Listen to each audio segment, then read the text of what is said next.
Assalomu alaykum do'stlar. Siliboy kanaliga xush kelibsizlar.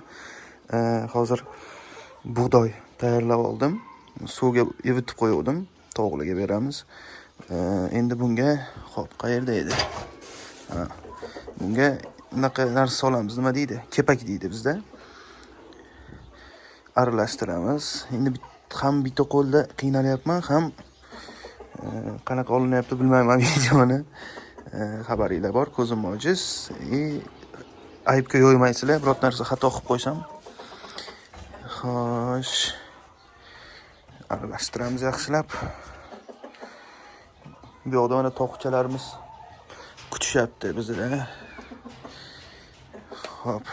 Men professional emasman, lekin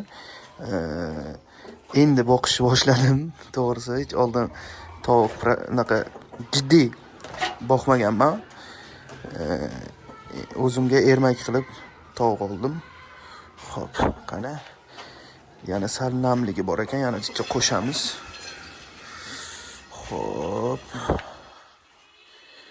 Ana. Videoga like bosib, obuna bo'lib qo'yinglar, podдержка qilib turinglar.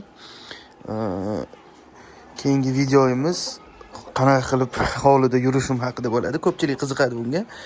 Qanaqa qilib yurasan, qanaqa o'zingni eplaysan deydi. Shu haqida video qilaman. Keyingisida qanaqa qilib yurishim, takliflar bo'lsa yozib qoldiringlar. Yana nimalar qiziq sizlarga. Shularni ham bitta-bitta ko'rsatib o'taman, xo'p. Bo'ldi. Yaxshi. Endi to'xtab tur. Bu yoqda ekan. Shoshilmaymiz, bolalar. Xo'p.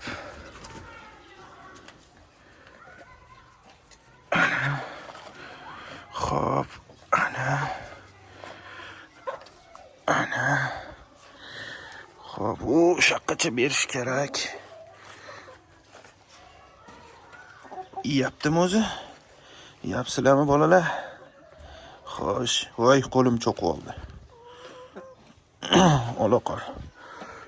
Ol osh bo'lsin. Tuxum qilmayapti-da lekin. Shu tuxum qilish kerak. Bug'doy bersa tuxum qiladi deyishdi. Shuning uchun bug'doy beryapman.